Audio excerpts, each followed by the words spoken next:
जल्दी बुलाकर लाओ। अकबर बीरबल के रोचक और मजेदार किस्से। बादशाह अकबर एक सुबह उठते ही अपनी दाढ़ी खुजलाते हुए बोले, अरे कोई है।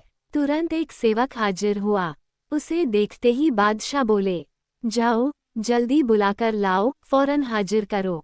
सेवक की समझ में कुछ नहीं आया कि किसे बुलाकर लाए, किसे हाजिर करें।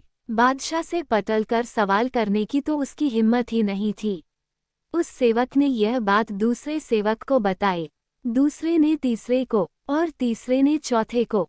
इस तरह सभी सेवक इस बात को जान गए और सभी उलझन में पड़ गए कि किसे बुलाकर लाए, किसे हाजिर करें। बीरबल सुबह घूमने निकले थे। उन्होंने बादशाह के निजी सेवकों को भाग दौड़ करते देखा तो समझ गए कि जरूर बादशाह ने कोई अनोखा काम बता दिया होगा जो इनकी समझ से बाहर है।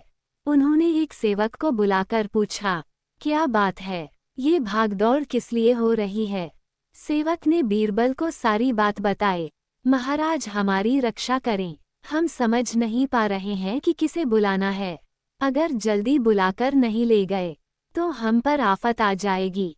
बीरबल ने पूछा, ये बताओ कि हुक्म देते समय बादशाह क्या कर रहे थे।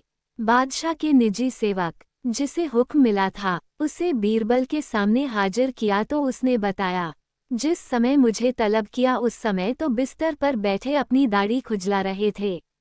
बीरबल तुरंत सारी बात समझ गए और उनके होंठों पर मुस्कान उभर आई। फिर उन्होंने उस सेवक से कहा, तुम हज्जाम को ले जाओ। सेवक हज्जाम को बुला लाया और उसे बादशाह के सामने हाजिर कर दिया। बादशाह सोचने लगे, मैंने इससे ये तो बताया ही नहीं था कि किसे बुलाकर लाना है, फिर ये हज्जाम को लेकर कैसे हाजिर हो गया।